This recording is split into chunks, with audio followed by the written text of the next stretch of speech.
Thank you. Thanks for having me, and Nikki for inviting me for a second time actually to come and speak here at the referee seminar. I did this a couple years ago at Seneca, and I had a presentation prepared like the one I have here, and I was up here for about an hour speaking. So if that ends up happening where I'm up here too long, feel free to give me the hook, Nikki. I prepared a few slides for today. And I just really wanted to talk a little bit about what we're doing at Toronto FC with respect to our education for match officials. So I'll start with this. So we have what we call our Coach Development Day as part of our work week at Toronto FC. And on two separate occasions, we had Isaac Raymond come in. So obviously many people here know who Isaac is and the work that he's doing with Canada Soccer. And this was just prior to our USSDA season beginning in August of 2019. And obviously the new rule changes coming into effect. So I wanted to make sure that our staff, our coaches, were educated in what these new rules actually were. So we don't get into situations where our coaches are up on the touchline and shouting at a match official when they themselves actually do not know what the rules are. And I had this happen to me one time. Where I'm actually shouting at the AR. This is when the offside rule was changed, where the player has to actually make an action towards the ball for the flag to come up. So I'm shouting at the AR, demanding that he raise the flag, and he's actually following the new rule, which I was not apprised of, right? And the AR turns to me and says, the rules have actually changed, you should probably look into that. And he was correct on the day, right? So I put my hand up and said, you know what, I'm going to look at the laws of the game to make sure that I'm educated that way. So this is one of the things that we're doing at TFC, working together with match officials to better understand what the rules are and what our responsibilities are as coaches. We talk about our code of conduct as well with our parent group at TFC. So this is taken directly from the family code of conduct. So again, educating our parents when they come to watch a game at the BMO training ground, that they know what the limitations are with respect to engaging with the match officials, right? We want to make sure that we're all being respectful when we're watching games. So this is something that we're doing right now with our coach development at TFC. So this is happening regularly throughout the year. This was from last year, where we're able to take one camera and put it on the game. And then we've got another camera here on the coach, right? So I'll just kind of play this so we can kind of see what's going on. Fix them on one side. So as this is going on, we're kind of evaluating what the coach is saying as the game is happening. We're looking at the positioning of the coach in the technical area. What does the body language of the coach look like? How much information is being given to the players from the technical, tactical perspective, and what type of exchanges are happening with the match official during the game. Right? So you can hear this particular coach. He's giving information that's relevant to the development of the players, right? Generate speed. He's talking about principles of play, not speaking to the match official, focused on the development of our players, right? So here's another example, and this is an exchange with one of our academy coaches with a match official, and this is a self-reflection that was done by the coach. So if we look at that, we can see what's been written at the bottom here. This is by the coach himself, right? So in this particular exchange, he's saying that maybe the exchange was a little bit too aggressive with respect to the tone that he used with the match official. So I'll just let it play. Hold on.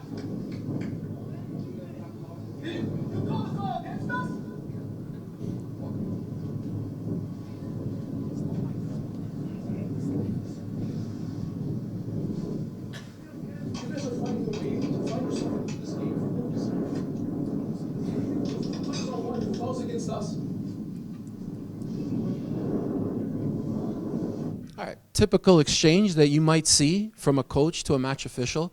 No profanity being used, this type of thing, but trying to make his point known that he wasn't happy with the call. But what's interesting is that he took the entire game and took a clip out of that game and commented on his exchange with the match official. Again, something that we're having front of mind at Toronto FC Academy with respect to our coaches and how we interact with match officials. I'll give this example here. I'll just let it play, and then maybe we can talk a little bit about what we're seeing.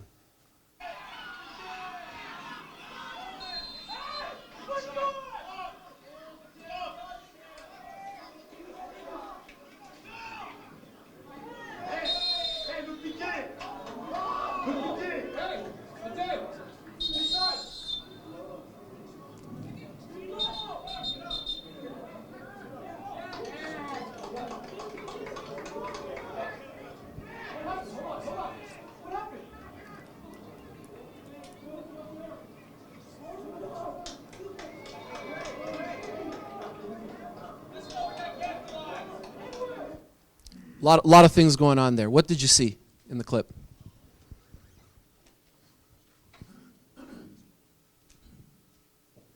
Well, we don't know what happened in terms of why that decision was given, but it's...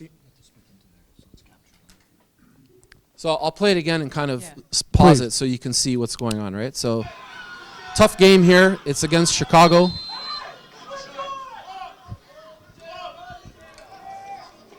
So there's a perceived foul that's about to take place here. You don't see it in the camera, right? Okay. So this is the player here that we're looking at, right there. Okay. So you can see clearly the referee has called the foul in favor of Chicago going this way. And this particular player has something to say to the match official, right? So what I can tell you is it was not an appropriate exchange. I'll leave it at that. Okay. But what's interesting is you notice the body language of the player once the referee has gone into her pocket, right? So does he know that he's done something wrong here? Oh, yeah. Clearly, right? The body language would indicate that. There's no eye contact. He's trying to walk away to give the perception that perhaps nothing was said, that type of thing. But in fact, something was said. And rightfully so, a red card is issued.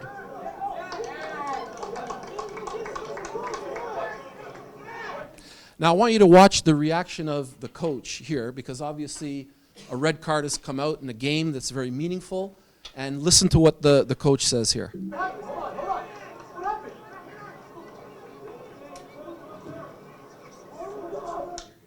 What do you notice about the coach? Yeah.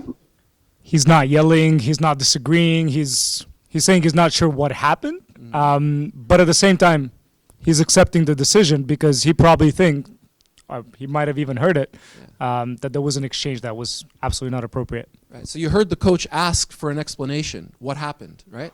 Did the official give the explanation? She did. Maybe you couldn't hear it, but there is an exchange between the official and the coach, and she clearly states what was said. And you notice the reaction of the coach once the explanation has been given. There's really nothing to talk about at that point. Right? The coach has nothing to say. There's nothing to argue. This call is justified. Now watch the reaction of this particular player now that the red card has been issued.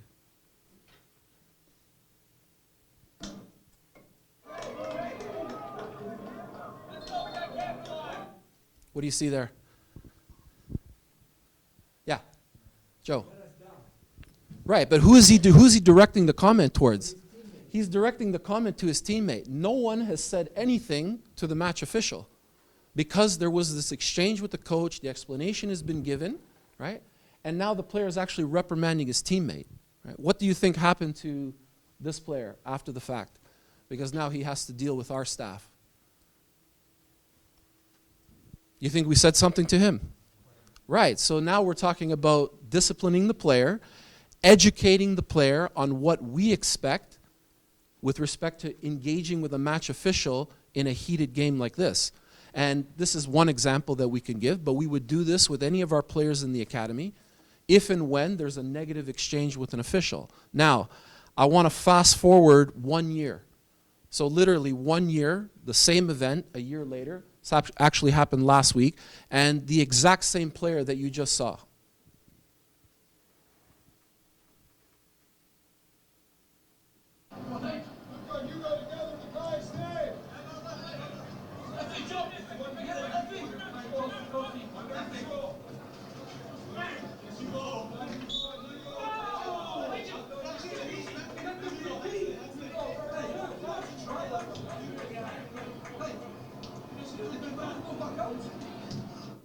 What's the difference?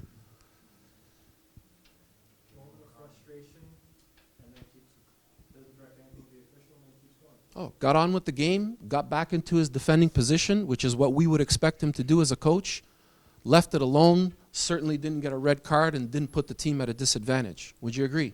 That's 1 year later. Now, who's to say that maybe our discipline or education, to what extent did it work or not? This is an example that I'd like to show of how we educate our players at TFC. So for me, this is a huge part of it with respect to coaching and match officials. Not only do we have to have a good relationship, but there needs to be education for our coaches on what is expected during a game in terms of how we would have those interactions take place from the coaching perspective. That's all I got, Nikki. I'm going to sit down now and allow others to speak. All right.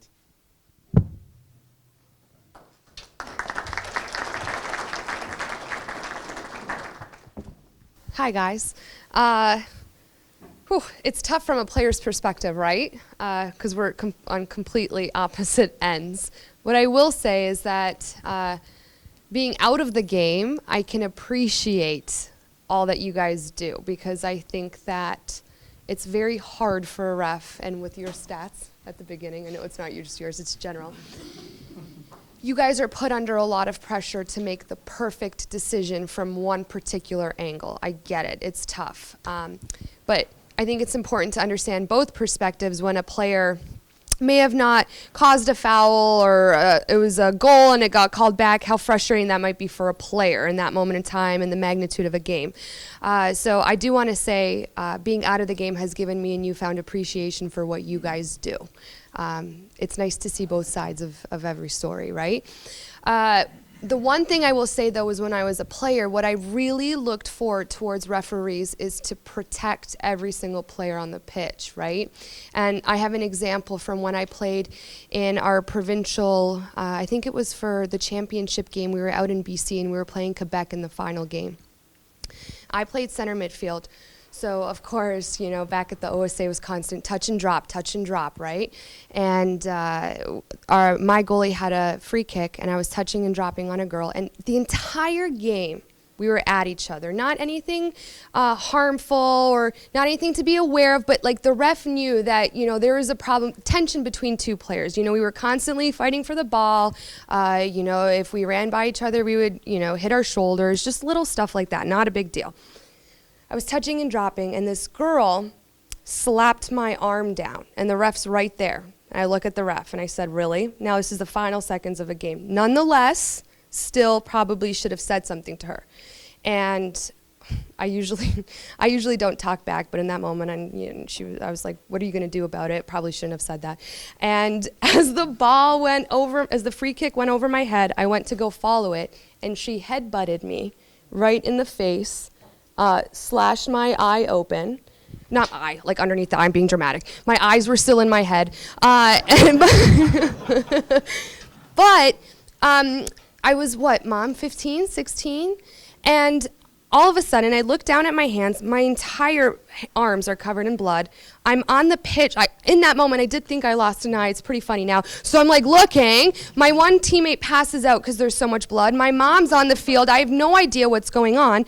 And the ref ends the game. You know, like there wasn't any, and I understand that was the last game. It was the final seconds. There really would have been no repercussions for her because, you know, she's not going to miss the next game. But I think it would have set a precedent. It would have maybe told a better story for her going into the next game that, hey, you can't take your anger out on someone by using your forehead to hurt or or whatever, for whatever reason that would be. So, in that moment, I really wish the ref handled it differently because she could have walked away being like, I got away with it, or that's okay. Plus, there's a bunch of other people watching that game. There's a lot of other players on the field who must have been like, one, why wasn't that called? Or two, I guess that's something we can do in soccer, which I always think our sport doesn't get enough credit for how physical it is. But at the same point, that to me is unacceptable, right? Like we shouldn't be allowing anything like that because it could have ended up much worse. I personally liked the scar and my stitches across my face. I was also young, so I liked wearing, you know, my badass stitches on my face. No one messed with me in high school, but I think that that's very important for you guys to know, especially from my perspective. We look to you guys to almost protect us in a sense. It doesn't always come down to making the right call about a slide tackle or a goal or an offside.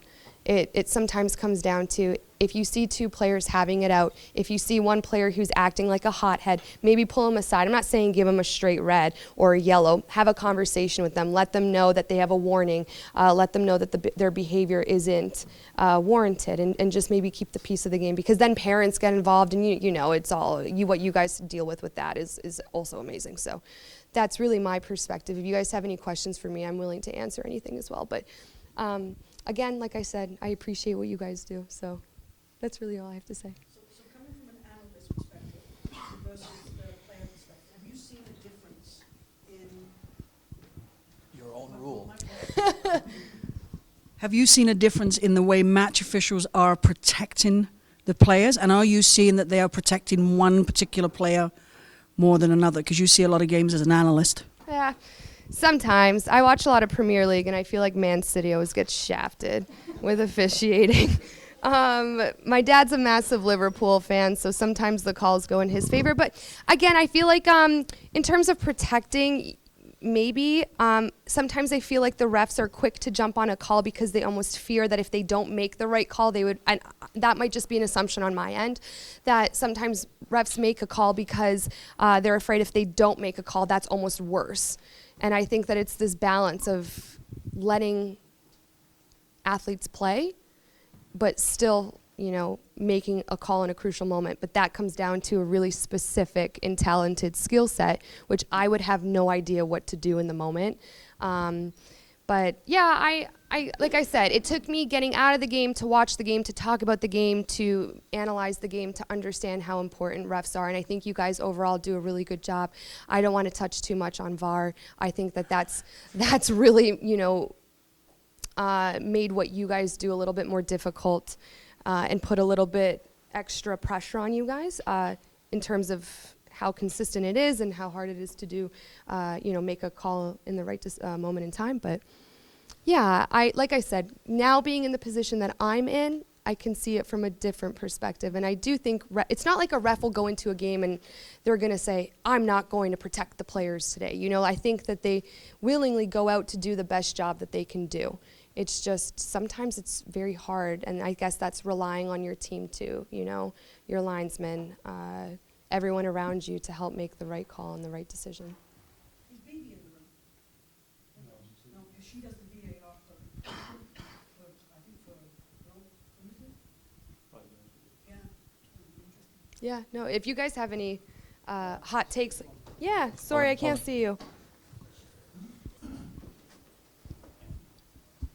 So you mentioned that the two of you were going at it all game. Yes. Do you think if the referee would have talked you to one side and maybe managed the situation a bit better, and then the girl still did what she did, what would be the difference? Then I think it comes down to either way. I think that conversation might have deterred, right? You never know what a person's personality is going to be like, and I understand that. But nonetheless, if she did that, she should have been given a red card. She should have been taken off by the referee and the coach and taken out of off that field. You know, like my face was slashed open. So instead of just ending the game at, you know, the you know, half and saying, you know, both teams go to your side, I thought that was extremely unacceptable. And I didn't in the moment because I was young and fearful and I didn't know what was going on. And my dad said, you look like Rocky. And I was like, oh, I don't really want to look like Rocky right now, you know? So we're all trying to make light of it. But looking back at it, if I saw something like that happen to my niece who's starting to play soccer, I would be really upset. So I think that's where yeah, the conversation could have been had. If the player still decides to be violent or aggressive, you guys can't help that. But I still think it's just how it's handled altogether. Yeah, I hope that answers. Sorry, and I don't mean to squint at you. I just really can't see you. Okay. So Scott, as a referee going into a CPL game or a League One game, going in with player safety in mind, what's the sort of stuff you're saying to your crew prior to the game, especially if you know there's a history between the teams? Well, I guess first thing to say is obviously, and I think probably the room is 95, 98% match officials. So I think everyone of all levels knows that player safety is primary concern from day one, from their entry-level course all the way up. And I guess maybe this just shows that there is a bit of a disconnect because players may not think that that's foremost in our mind. Maybe coaches may not think that's foremost in our mind. But obviously player safety, I think every referee knows that is our primary concern. So the referee is definitely thinking about that. No, I know. Not every player may see that in a particular moment. But absolutely, when we're in the dressing room before a match or even before that, we have, there's plenty of conference calls and the certain levels of that's acceptable in certain leagues. Every league is kind of approached somewhat differently, but when it comes to the laws of the game, everyone here knows what we go through Law 12, but how we approach that with the players and the coaches is definitely different for each league. Obviously, in grassroots level, when players are developing, if players are very young, you're certainly approaching that differently than a professional player. So in League One, and I was chatting with Anthony about this before we started, that players, coaches, referees, if we're out a League One game, development is key. That's the key for the player because those players are developing. They're trying to reach the next level. The coaches are probably, there's a pathway at the coaching level as well, whether it's at an academy like TFC or a club. And same thing with referees. So the referees at that level are trying to develop, get their experience, cut their teeth to move up as well. And that's certainly how I've seen that. And I've tried to, as I've done more games and experience with, and I've seen coaches like Anthony on the field, and you see them year after year, and if whether we're progressing sort of through the leagues together, the development is across the board. So as players are trying to move up to the next level, that's the same mentality that the referees have as well. When it comes to before the match looking for player safety, I think all of the referees, we are certainly aware of whether there's discipline before the game. We're always looking at team tactics. So there's lots of emails that go around, chat groups, WhatsApp groups that go around about whether there's certain players, clips to watch. You get a sense of the tactics of certain teams. Are there players being targeted on this team? That sort of thing. So while coaches and players are doing their scouting reports, referees are doing the same thing. And so those are things that are definitely looked at in preparation. But obviously you've got 22 players on the field that safety of all 22 is certainly treated equally. But if there are ways that referees can prepare, match officials can prepare to anticipate potential flashpoints, I would say that that's the easiest way to say that we're approaching before the game. And for me, in terms of the match officials and coaching relationship, that's kind of what I was getting at with the whole development pathway. I think as coaches realize that the referees are developing, and this is true, I was the district referee coordinator for Hamilton around here, and so I did interact a lot with coaches. Well, I tried to. Some coaches didn't necessarily turn up to every event that we tried to host, and maybe that's part of the issue, is we were not publicizing those opportunities. But I think awareness of the laws of the game is important. If we say that there's the three pillars, the coaches, the players, and the referees, while we may be the adjudicators on the field, everyone needs to know the laws of the game, especially with some of the recent updates that have been large this year, no less. I guess Howard and BB are doing a talk tomorrow. I think that's probably an excellent opportunity for everyone to catch up, coaches as well. Hopefully coaches turn up to that one as well. And so I think that's the biggest point is at all levels across the board. And I was fortunate enough to sit in on some of the webinars and the talks that we had before the Canadian Premier League season started, and it was very clear. Isaac Raymond, who Anthony mentioned, the manager of Canada Soccer Referees, who I believe is in the back of the room, he went to all the coaches, and they discussed the laws, they discussed the expectations. There's back and forth so the coaches can ask questions. At League One, that may not be I'm not entirely sure, but that might not be as official and formal, and then certainly as it moves down into through the leagues and the different development layers, not every coach has the same opportunity to get that feedback and the expectations, and so I think things fall through the cracks, and that's where a lot of issues between referees and coaches can happen. And I think if everyone is kind of working together, then there is a different mechanism of communication, and it's not necessarily as adversarial. It can certainly be what was the call, because if a coach is worrying about all the players in the pitch, they might not necessarily have seen that. So I think just general awareness across the board is the future, and that's at all levels, grassroots up to the professional. So just on this notion here of building relationships, and I'll speak again from the coach's perspective, this is so important when there's a game, and especially if it's a game where there's a lot at stake. And I'm just wondering, and I'll ask this question, how much scouting is done by match officials about the game, who the opponents are, the style of play of the two teams? Are these things being considered by match officials?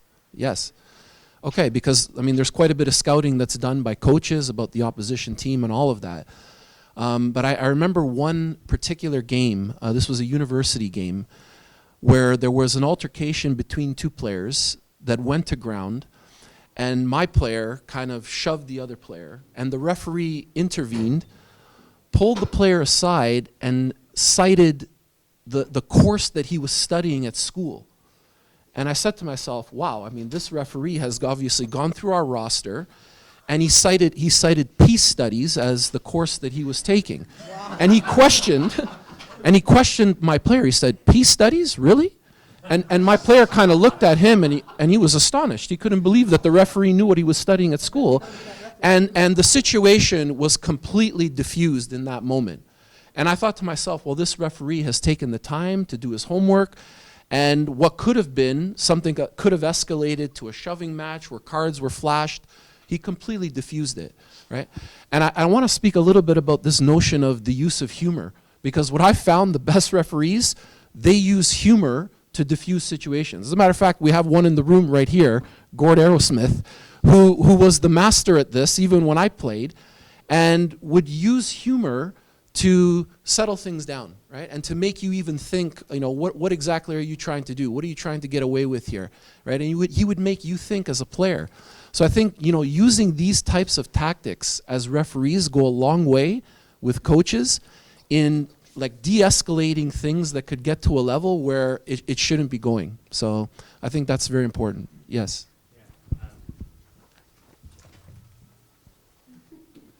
Thanks, because I think that might actually be a good segue. And I think Carolyn's analogy to her situation earlier is a good one to maybe talk about in terms of the coach-referee relationship. So just in full disclosure, I'm a coach and not a match official. And it took me a long time to learn to keep my mouth shut on the sideline for the majority of the time and not question the calls and so on and so forth. But I think the line that we struggle with as coaches is when we feel like our players might be endangered and the referee is not seeing the game the same way that we're seeing it. So if we take that situation, for example, I'd be interested to know from your perspectives, given your experience in the game, how you could see that conversation being appropriately managed where the coach might be really upset, might be wanting to, you know, berate, confront the match official who probably hasn't seen it in the same way, to make sure that, are we still on the same page of player safety? Are we seeing what's going on here? So I think for me, that's the one where I end up struggling with. I try not to have any interactions with the officials outside of, hey, I don't think I saw it that way, but at the end of the day, it doesn't matter. But it's the one where we do feel, I'm not sure we are on the same page with the player management side of it. How do you guys approach that? So I think one of the biggest things is the manner in which a coach addresses a match official, and it needs to be done in a respectful way. I would never say to any of my coaches at Toronto FC to not speak to a match official, especially if there's a safety concern on the field. It's the coach's job to make sure the referee is accountable for that. But I think the exchange has to be a respectful one. If the coach starts to berate the referee, starts to shout, it's an abrasive type tone, now it becomes a power struggle between the two, right? And I think if we're working at this together, there needs to be a dialogue, there needs to be an exchange. And what I showed earlier is when the referee shows the willingness to want to exchange with the coach and acknowledge what the coach is saying, things kind of get settled down pretty quickly, right? And then you're able to speak in a more rational way, if that's the right way of putting it. I think I'm fortunate enough now that both the League One and CPL games that I've been involved with, there's a fourth official, which makes that dialogue, I guess, geographically easier, as well as that is part one, at least in terms of my experience as a fourth official. That's a primary concern, is you are sort of that sounding board, or at least you can communicate as a coach through the fourth official. And again, even going even further in the Premier League, the Canadian Premier League, if there is an immediate concern, you're also mic'd up, and so that communication can happen instantaneously. But less so if you take out of that and then more into the, say, the League One environment, where you're still the fourth official, but you don't have communications, at least not in the previous seasons. There's definitely an opportunity throughout the game, or at halftime, if especially as in sort of if it's not an imminently serious concern. But absolutely, I think that conversation happens, and I mean, I think every referee will admit that they may not admit at the time, but anything a coach says, you hear. You just may choose to respond to it, or maybe just let it go in one ear and then just let it fly as you run past. But engaging in player safety, it is the primary concern for every referee, and so that is certainly an opportunity to voice the opinion. And I think it's extremely easy in some cases, especially when matches are heated and referees have been running. Carolyn and I were talking about just how much referees do run and fitness testing and all that. So again, players don't know. Players don't know that referees have fitness tests and things like that. So I think bridging that gap, and the humor is great. The humor is, I try to be funny. try.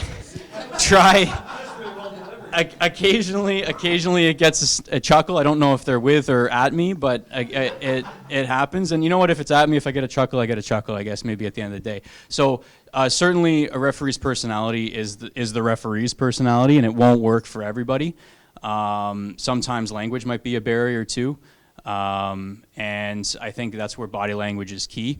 And just to hop on something that I did want to bring up, as my experience, as I moved into that Premier League situation, the body language, it's amazing how much focus is put on that. And I think it's not just, I'm so used to communicating with my voice, years of doing OSL games, and like, it's just the voice. But now it's not about the voice, because you're selling it not just to the players, you're selling it to the spectators, you're selling it to the color commentators.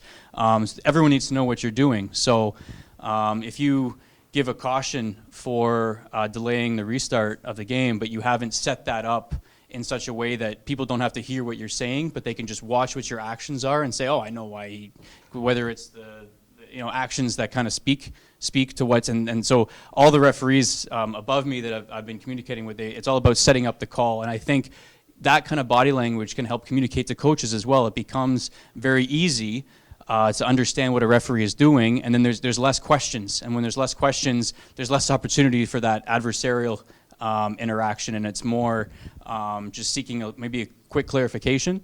But as I've tended to do, I guess you asked a simple question about, and I've just started rambling. So, but no, absolutely, player safety for sure is an easy communication, and as long as the referee can at least get some partial humor across, maybe that interaction can be positive.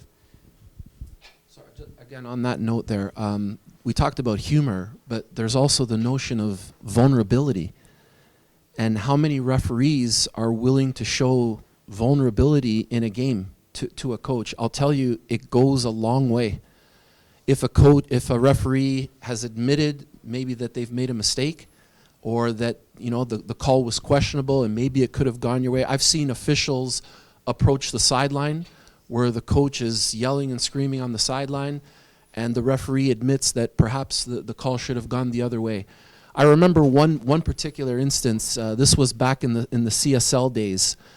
There was a FIFA referee doing the middle, and there was a penalty shot that took place, and our player, or the opposing team, took the penalty. It went off the post, and it was a live ball, and that same player that struck the penalty touched the ball again which is against the rules. Correct me if I'm wrong, the officials that are in the room. Yes? Okay. And the goal stood, right? The goal stood. This was a FIFA referee in the middle.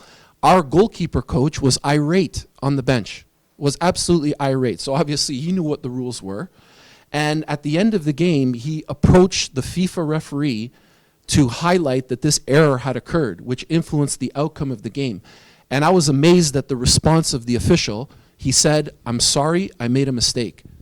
As soon as he said that, the irate goalkeeper coach completely backed off. And his response to that was, "That's all I wanted to hear from him," right? So I think this is also important for not only coaches to show humility, but also for referees in certain instances as well. Yeah. So kind of continuing along that line, because as referees, when we show up to fields, we want to introduce ourselves to the coaches and stuff. So I guess, how do you like to be approached pregame by match officials? Is there any like particular referees where, you know, first time you met them at a game, you're like, all right, that guy interesting, or that girl, that's pretty interesting talk, and you have new respect for them, or you're like, okay, later on in the game, you're not as harsh on them if you don't like a decision? The first thing I'll say, don't interrupt the warm-up. Coaches can't stand that when the referees come over and interrupt the warm-up. But definitely I think it's important that the officials introduce themselves to the coach before the game at the appropriate time, and to get a first name going as well, I think is also important. To establish that rapport even before the game starts, to understand that we're going at this together, right? And ultimately it's for the development of the players, from our perspective at least. Yeah.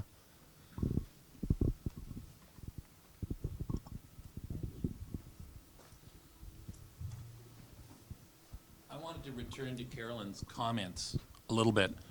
And Carolyn, the comment that you made about the headbutt to your face, are you saying that the referee saw that Oh, yeah. and let it go? Oh yeah, he was right there. So as I Oh, turned- I'm very sorry Oh, it's on behalf okay. of Oh, it's officials okay. It's everywhere. okay. So honestly, it's not like I stay up at night thinking about it. It's You're just, sure he saw it? Oh, 100%. Okay, all right. No, Guys, this that's is- fine. And it's not like something that happened and I, generalize and stereotype referees. Like it's not, I think the reason why I brought that story up is just perspective, where with players coming into a game, we would hope that the referee's job is to keep control of the game.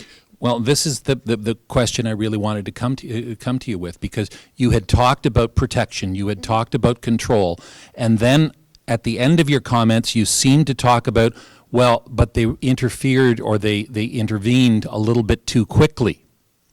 And I think that, to me, is the tension. If you intervene too quickly or too early in the Scotty, you can maybe have some comment about this, but if you intervene too quickly, then perhaps that is going to be protective of the player, but it's not going to let the game roll, as you've sort of referred to. I just think that, I don't think the game needs to stop, but I've had multiple refs in my, even collegiate career. As I'm running, they say, because we sometimes got the same refs. So going along with the humor thing, I think it's so important. If you guys ref players that you've seen multiple times, you can talk to them like a human being. Like I'd have refs be like, Caroline, come on, you're better than that, and I'd be like, he's right. And the next thing you know, I'm not heated about it and I'm moving on worrying about my game, right? Like that's how quickly that perspective shifts in a player's mind.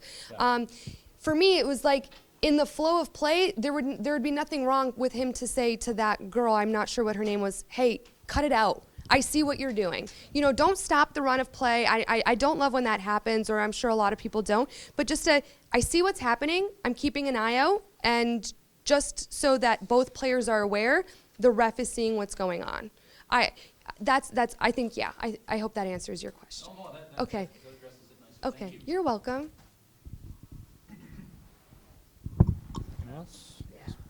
Just to jump on just the end of that there.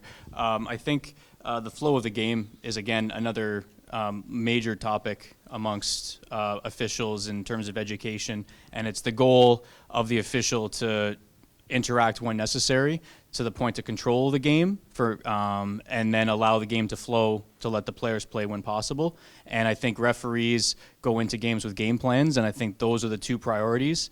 And then you can spend your entire career, at least that's how I've spent my career, trying to pick the times to intervene when necessary, allowing the players to play in a safe way, I guess is the point. And of course, there's going to be mistakes, and to Anthony's point, maybe it was in a match with him, I've certainly brought back a play for a foul and then said to the player, sorry that you had a breakaway and I brought it back. And maybe they may not have appreciated it at the moment, and I don't think I got quite as positive a response as the goalkeeper coach. But of course, I mean, you can look it up, and in the same way, I've played advantage in times where it was maybe a little bit more than what I should have, and I think a lot of the education that I'm receiving now is kind of triggers as to when to look for, when you can let things play, whether it's areas of the field, whether it's times in the match to use to your advantage to know when to let that play.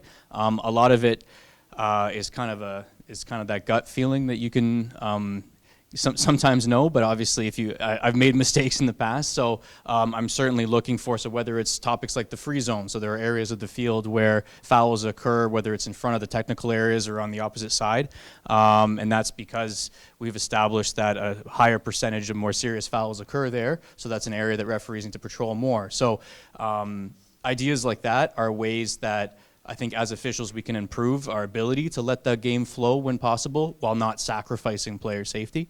But that's certainly a huge element of what I'm trying to focus on in my own officiating moving forward. And I think that's how professional play I think needs to be, and how officials can get to the top tier of professional play by knowing exactly how to do that, because I think that's the art. Very hard to do, very hard to teach. I think so. I have a question for you. I hear that Canada Soccer is looking at including match official development into the youth coach license. How do you see that as a step forward, and how do you think it will benefit the game? I guess I can speak to that because I was on the pilot for the youth license that just happened, and we did have Isaac come to present to all the candidates in that course about the laws of the game. So it's kind of what I alluded to at the beginning, about making sure that our coaches are educated, for sure. So I'm very happy that Canada Soccer has taken those steps and included that as a module in the course, for sure. So am I. Can I talk about maybe, like I mentioned briefly, the tactics of the game?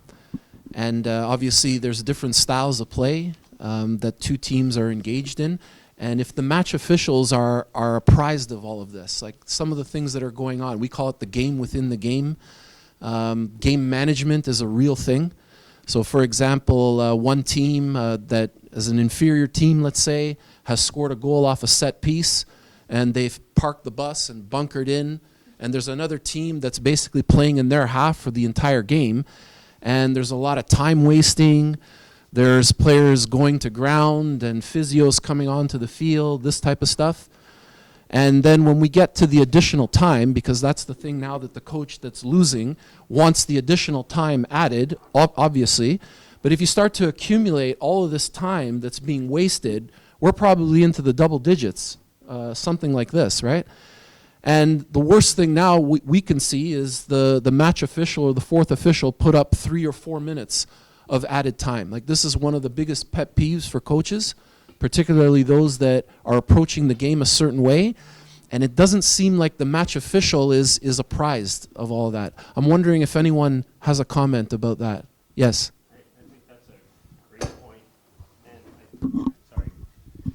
I think it's a great point, and from the coach's side of things, something that I've been doing this now for 30-some years at various levels, and I think as coaches we have a tendency to spend too much time thinking about and worrying about the things that we don't control, that the referee is controlling. And I see where the coaches I work with, both as co-coaches or if I'm in a coach education situation, is my time is better spent figuring out how we break down that opposition team and how we can make best use of the time and not worry about the time wasting and so on and so forth. And I might bring it up with the official as a point to say, listen, are you paying attention to this?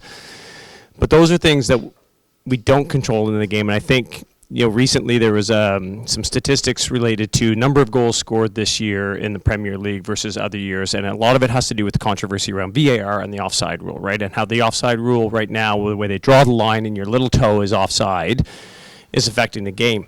Well, there are just as many goals being scored per game this year as there is in any other year. So I think we kind of have sort of subjective, naturally biased views of those things, and that, we have to trust the officials to run the game. That's their job. Our job is to structure our team in a way, manage our team, our substitutions, how the game is going, to give our team the best advantage to it. And then Carolyn's got to put the ball in the net, or she gets to sit on the bench. So, she's got to manage her part of the game. He's got to manage his part of the game. And I think as coaches, we feel like we've got this right to partially manage the officials' game and what they do. And I think that's something we need to figure out how to break down, because we've got to do a good job of controlling our situation, which will allow them to better management. I hope that's not too vague of an answer, and it's something I struggle with as well, because you do feel that emotion, but at the same time, what I control is what I can do with my players, not whether or not the match official puts up 3 minutes and then he plays 4 or he plays 5 or he plays 6. And I don't want to see us going the game clock route where we know it's 100% managed, because it's one of those beauties of the sport. Thank you.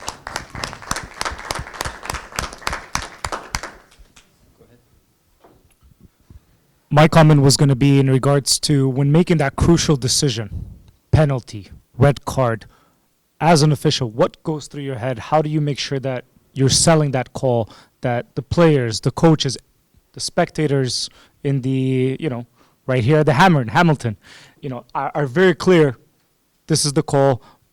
Body language, I know you mentioned. Can you speak a little bit to that?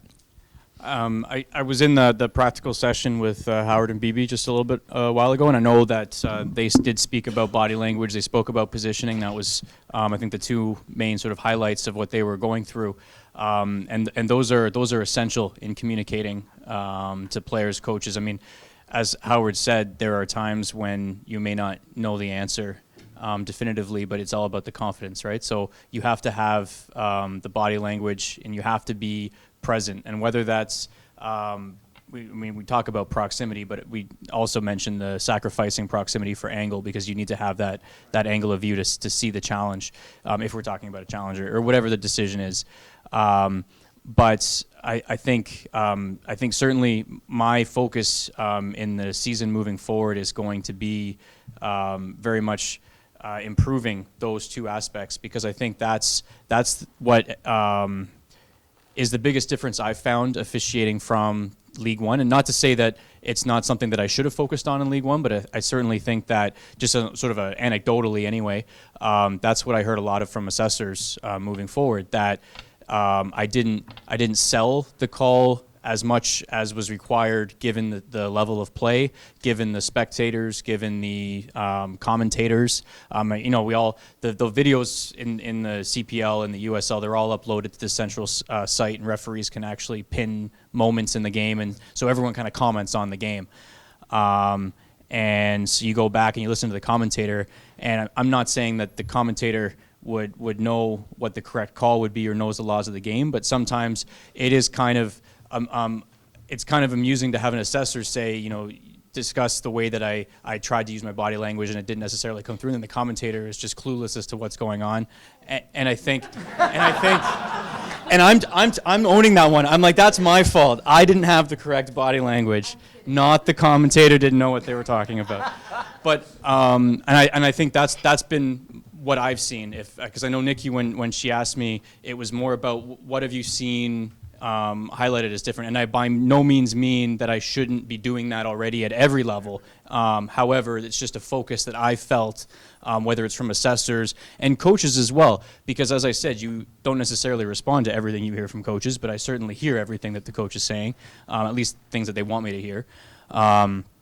And that was something, understanding what I'm trying to get across. I might be speaking to the 5 players in my vicinity, but that's not enough. I need to be communicating that to everybody. And with simple, concise body language and hand gestures, I can get across a lot more than maybe what I have in the past. And I think that's something that I'm trying to focus on. And that will help me sell the decision. And then the commentator can say that was a great call because he looked so confident.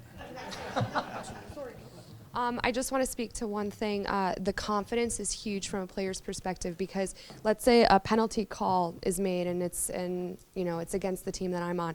If a ref is confident in their call, we immediately pick that up, right? It's incredible how much we don't realize that. But then in my mind, I'm like, well, I don't know if that's a penalty call, but maybe the ref saw something that I didn't, And if they're not confident in the call, that's when the refs start losing control of the game, and that's when things get messy. That's when players feed off of each other's energy, and then I think it makes it difficult for everyone on the pitch. So from a player's perspective, the confidence in a call and just being quick with it and confident in body language, it really actually goes a long way for the players on the field because we'll get over it, and then we'll just figure out now what do we have to do in our game to score a goal to get back on the scoreboard. That's a big one for players.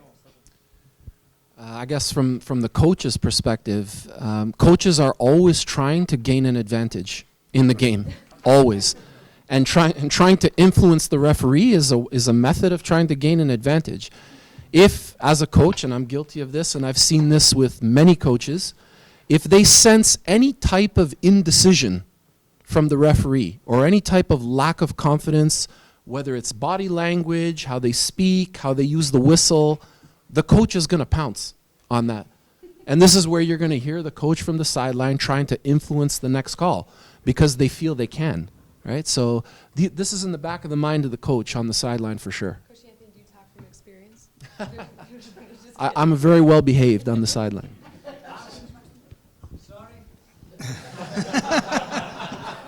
You're retired now. There's one thing I would like to add, actually. There was one time where I should have probably gotten yellow or maybe worse, and the ref let it go. It was a side tackle from behind, and I actually, in the flow of the game, said to the ref, "Thanks so much. I'm sorry. That was bad timing." It's not like I went intentionally to break this girl's ankles. I just didn't move my feet quick enough, right? It happens. We're human. And I think it established this connection between referee and player that, yes, we are both human just trying to do our job. And sometimes things, we know that the intent wasn't bad. And I think once a player understands that a ref's like that and a ref understands that the player is, a human as well, the focus shifts elsewhere and it becomes about the game. He knew I wasn't malicious. He knew it was timing. He knew that me being thrown out of a game like this probably wasn't, the best thing. And for me, I was like, wow, I got let go. I need to make sure I'm better to not put that guy in that position again. Do you know what I mean? It established this very important human connection because I think we all have a job to do. And sometimes out on the field, the ref makes one bad call and the players are like, now it's us against the ref. It shouldn't be like that. The ref isn't against anyone. But if there's a string of calls that you don't love, for some reason players start to begin to think, oh, the ref is on this, is totally for this team, So I also think it's important to try and establish in the best way you can, and I know every game is different, every situation is different, but some type of connection to that game and really, really establishing that type of control. So you broke somebody's ankle? No. No. Are you kidding? I would be crying as I say. No. But there were times where my slide tackles were a little late. They could have been, though I don't forget those moments. Yeah, I still dream about that. I sometimes have dreams where I'm playing in a game and I'm slide tackling people and I wake up and it's a little PTSD, but. I'm going to take it in a slightly different direction. I guess when the same referee is officiating the same teams or club, if you've done your job well, you've ticked somebody off, and because you have winner and loser, but there's perception that if a club has run up against an official and they've lost a number, that there's a bias, and they blame everything on this bias. So that ref hates our team or hates our club. How do you approach that? Approach a coach or a team? How do you approach that situation?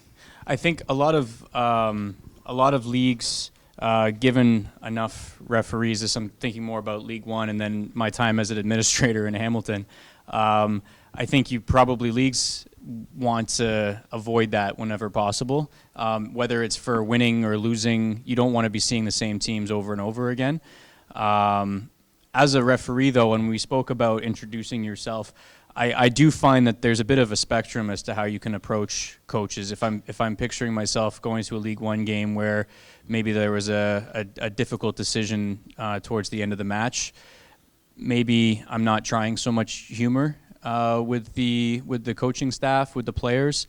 Always maintaining professionalism. There are certainly pre-game things that need to be addressed with coaching staff and team staff. So, go in, do your job. I'm not trying to linger. I'm not going to try to interrupt their warm-up. I don't want to get in their way. And not that I'm always cognizant of that, but maybe even more so if the last time that we interacted wasn't all positive. But I think maintaining professionalism, and I think that's where the humor is a huge opportunity, but there are some referees that have just that natural charisma. I guess Mr. Aerosmith was one of them. But sometimes it's not something that I want to approach, and it's often in cases like that. Just again, anecdotally, especially if the last time we met, I want to get in, get the business done, and then move on. I never want to interfere with anyone's warm up, anyways. It's a courtesy usually, and then if there's in a League One situation, if you're looking for, say, game sheets, for instance, you're dealing with a manager, and so the coach is just a cursory handshake and how you doing, and so those are pretty quick conversations if that coach might not want to see the same crew over and over again. But yeah, I mean, when you receive the appointment, though, I say administrators and leagues tend to try to avoid that, but if you receive the appointment, you show up to the game, you have to do the same game that you would have done regardless, so just try to keep it as professional and focus on the match as possible, I guess.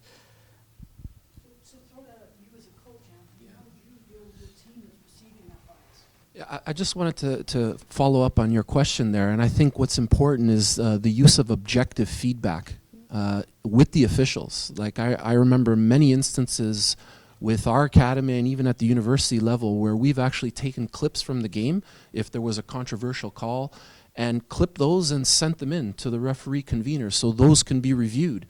And it's part of the referee's education as well. I mean, we got a lot of video on our players, on our coaches, as I showed you at the beginning, but I think using that as an objective tool is very important. So if there are ever occasions where you can use video to assess yourselves as officials, it's phenomenal. And I know that that's done. I think Tony Camacho's sick of me. He just walked into the room, as a matter of fact. Tony, we're just commenting on the many video clips I've sent to you for review, right? Okay. And how those are used to help match officials get better. And we do the same with coaches and the same with players, right? All I can say is thank you. From that referee's perspective, as someone who has received then a subsequent email from Tony with a clip that Anthony probably clipped. So there are certainly situations, and I mean the huge benefit now as each season progresses, more and more games are available for public consumption, we'll call them. All of League One games are on YouTube, which are easily accessible, and although the camera might not have the greatest angle in every facility, it's still an opportunity to look for things like the body language, as well as positioning, and then the general look, but also for particular incidents. And so if the coach has clipped something and sends it to Tony, I'm sure 98% of the time, I think you said, Nikki, the referee would be right. Nikki said I was right 98% of the time, which I thought was pretty good. I don't know. But then there might be a couple of situations in which, in League One's case, Tony can then progress to the stage of whether it's a conference call or just a group email to discuss that clip and basically how you could have done better. As a learning experience for the entire crew, so that's not just for the person in the middle, but also for the ARs and maybe the fourth official as well. So absolutely, that's a huge opportunity. And I heard from the Canadian Premier League as well, the same thing happens, because when an assessor told me that when I gave that caution, now that team is going to be looking at that clip for what a caution was, whether it's for that particular official or whether it's in that game, and so you need to make sure that there's consistency throughout the league. The context for that particular discussion was that my caution may not have been correct, but that's the learning experience. So that, and the more video available, and I think as it moves down the line, I know that OPDL games are all videotaped, and so the more opportunities for players and coaches to use that tool for training and improvement, exactly the same thing for officials. And I would recommend to any match official, given the opportunity to watch yourself, it can be eye-opening and a little disappointing the first couple times, that's for sure. But hi, I'll talk from the coaching perspective, and I think the soccer is a game where you're always getting what you're giving, and you're always giving what you're getting. And I would like to ask Scott, actually, if you can share a little bit of your experience with the referees here. Mr. Anthony mentioned before, actually, you show us example how your academy coach is acting during the game. Most of these referees here, they're reffing the League One of provincial leagues. Unfortunately, they don't have that privilege to deal with the coaches like that, and we're getting the coaches who not behaving that well. And we're all trying to come ready for a game. Are we players, referees, or coaches? And we're all investing some time. Also, as a coach, is investing time to see, not just to scout the other team, we're scouting the referees. So talking about the high level of soccer, not about the youth or grassroots level of soccer. And we'll do everything to get the result.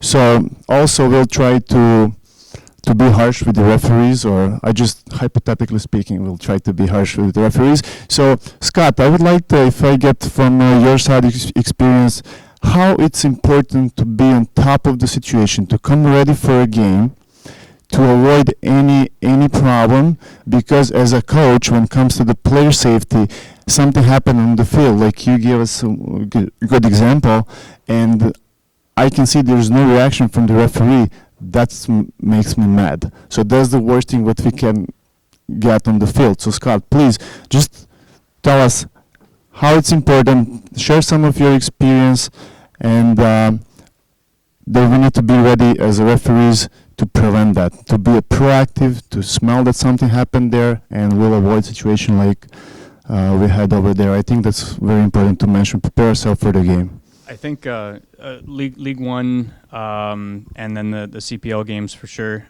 When you're given an appointment, with quite a wide window before that game, and I think it's becoming more and more common now. It's always been encouraged, but it's very common now for referees to reach out to we can all see the schedule, see who officiated the previous, whether it's the meetings of those two teams or the previous meetings of those games. And see where there are flashpoints in the match. Was there a headbutting incident at the end that perhaps the teams might remember the next time that they meet? Coaching staff, are there particular coaches who might get a little bit more upset than others? So the awareness of that, absolutely, and that can really be done at all level. But it's much easier. I have themes, I guess, but the YouTube videos or wherever you can consume the media, you can watch to see what happens. You can always, if you receive an appointment, I'm always going back and looking and see what happened the last game that team played, who the players are. Who are going to be the target people at the top? Who are maybe the discipline issues? I know in certain leagues as well, the USL2, the TFC2 team, there was a very comprehensive manual sent out. I can only imagine what happens in the even higher leagues. But in the USL2, there were diagrams of where particular players were offside when they were called, which players had so many offsides decisions made against them. So even assistant referees could be prepared for particular areas of play, whether they use certain wings.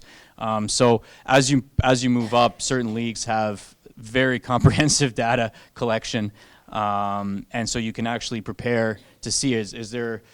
In the one particular case that just stands out in my mind, there was one player that had double-digit yellow cards and no one else in the team, I think, maybe had one or two. So, yeah, that's certainly going to be a bit of a light bulb for you and realize that there could be some management that's required for that team. So I think the more that you can be aware of whether it's individual player versus player interactions that might not go well, or whether it's this team is just playing long ball down the wing over and over and over again. So this morning with Howard and BB on the field, when Howard suggested you can see the player's body turning and you know you're going down the wing, so you should be already moving in that direction. If you know that that's how that team is playing, then you can already anticipate the anticipating, if you know what I mean.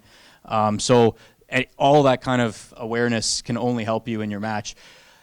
Having said that, though, when I said there was a comprehensive PDF file that was sent out, I think there can be some over-preparation, not knowing. I mean, I am never going to remember number 11's major at whatever university they're attending.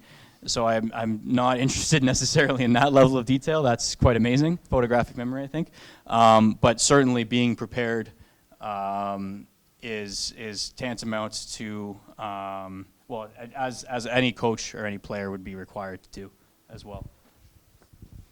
Just on the notion there of coach behavior on the sideline, coaches need to be accountable. So to kind of answer your question, coaches don't have the right to do, say, or act the way they want on the sideline during a game. There needs to be a set of parameters that are set forth by the club, and that is the role of the technical director of that club, to ensure that the coach is abiding by those parameters. Now with the new rules, coaches can be cautioned on the sideline and can also be shown a red card for their behavior. So there is a piece of accountability there for the coach as well that they need to adhere to. I had a question for Anthony, and you, just to comment on something you said earlier, which is around time-wasting measures and referees adding time. The last time I did a TFC Academy match, there was a hell of a lot of time wasting. I added 5 minutes, and it was the TFC coach that was like, a whole 5 minutes? How could you add that much time? So it goes both ways, I think. Assuming we were winning the game? You were winning this game, yeah. Yeah. Game management is a real thing. That's right, yeah. And so my question kind of aligns to that, and I think as referees we oftentimes hear coaches saying things that actually contradict the laws of the game, and will actually use opportunities to try to manipulate the referee's future decisions. You spoke to that momentarily. So I was wondering if you could expand on that a little bit. Like, how much do coaches talk about using emotional behavior or language on the sidelines to try to influence future decisions of match officials? Because I know I've experienced that personally. Some coaches are better at it than others. Some coaches are just reacting emotionally, but some coaches I think are being actually strategic in terms of how they try to manipulate emotional situations. And I was wondering if you could maybe give some insight to that could benefit match officials as a whole. I think I mentioned it earlier. Coaches are trying to gain an advantage any way they can. During the week, let's say, leading up to the game, there's a lot of preparation that goes into it, tactics, video, on-field training, right? All of these things come into play. The coaches are not preparing for the referee on the day, right? And the referee has the ability, in a negative way, if a bad call is made, to undo all the work that was done by the coach with one call, right? It could influence a game. So this is why now in those particular moments things can get heated very quickly, and the exchanges between coach and referee are not always positive or the way we would like them to be. Coaches, again, they're always trying to do what's best for their team, and sometimes manipulating the rules or trying to circumvent the rules as much as they can to see what they can get away with. And it depends on the official on the day in how easily they're able to be swayed or manipulated. If they take a firm stance and the coach realizes, well, this referee isn't going to give any leniency, maybe they back off a little bit, right? But if they see that there's any type of hint of indecision, or there's a moment where I can influence this official, the coach is going to try to capitalize on that moment, especially when we start to get to the higher levels of the game. Anthony, if I may, do you think we hold ourselves as coaches and our players as responsible for that same mistake in that same moment, right? Where you said that the referee can make a decision that influences the outcome of the game.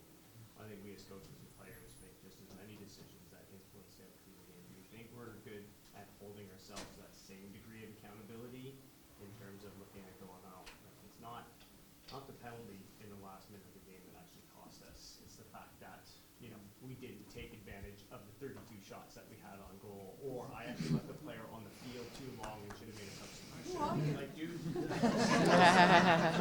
some of you spent way too much time in this game thinking about it. And I'm happy to be back coaching U10 again.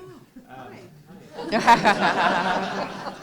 just want, I love what you're doing with the coach education stuff, and I think we need more of that across the game. So I don't want to seem like kind of controversial here, or sorry, that's not the word, adversarial. But I'm not sure we do as good a job. And I agree with you 100%. We need to do a lot more self-reflection as coaches as to what we're saying, how we're behaving, what we're doing, how our teams are performing, those types of things. We need to be the first ones to put up our hands and say we need to be better. And again, I'm not suggesting that we do this in an anecdotal way. I mean literally go to the video and let's see exactly what happened. Were the tactics right on the day, yes or no? What could I have done better? What are the principles of play that we're trying to employ here? Those types of things. So I think self-reflection for coaches is a big part of it and something that we all need to improve on. Can I just ask one quick question? Do you mind, Nikki? Okay, and this goes to Scott because I'm concerned. You mentioned about referees doing research ahead of time. And I've heard a lot of times referees talking about how certain teams play and the expectation about certain behavior that's going to occur on the field. And it concerns me because it flies in the face of development, of player development. When there's an expectation of a referee that based on past performance of a team or the coach or the players that a certain outcome is going to happen in an upcoming game. And that does concern me. And I think that we need to be cautious about predetermining how a team or players are going to perform because it doesn't give them a chance to truly develop between games. What do you think? I understand exactly what you're saying. I think it's more about, we talked about the priorities of the referees in terms of the player safety and then the game flow, the match control, those things that we were speaking about earlier. I think the idea is more about doing some homework to prepare yourself for potential situations. We spoke about Caroline's anecdote at the beginning. I think that sort of situation, awareness of that, and being ready for whether it's some sort of repercussion or some sort of issue that would stem from a particular encounter like that, I do think is important for a referee to have. Not that they're gonna call every simple foul against them or every simple challenge, would be recognized as a foul, but more for the safety of both players involved and for the management of the game. I'm definitely not advocating that we expect Team A will beat Team B so the game is over before they played. No, I don't mean that at all. I'm thinking more about team tactics in the sense of where can we anticipate the ball might go next in the phase of play so that we can better position ourselves to make the correct objective decision. I know what you mean, and that's definitely, I think whenever I've sat in on education sessions, that definitely has been addressed, that you don't want to go too far with it. We're not trying to predetermine matches at all. We are trying to maintain objectivity, but merely preparing ourselves for any flashpoints that we could have maybe had a little bit more knowledge of before. I know what you're saying. I don't know if you're going to be satisfied with that answer. Oh, well, appreciate it. I think Nikki paid you on that one. Yeah, I think so. And we have to actually tie this up because we have Isaac Raymond coming on in about 16, 17 minutes. So thank you very much. A round of applause for the panel, please.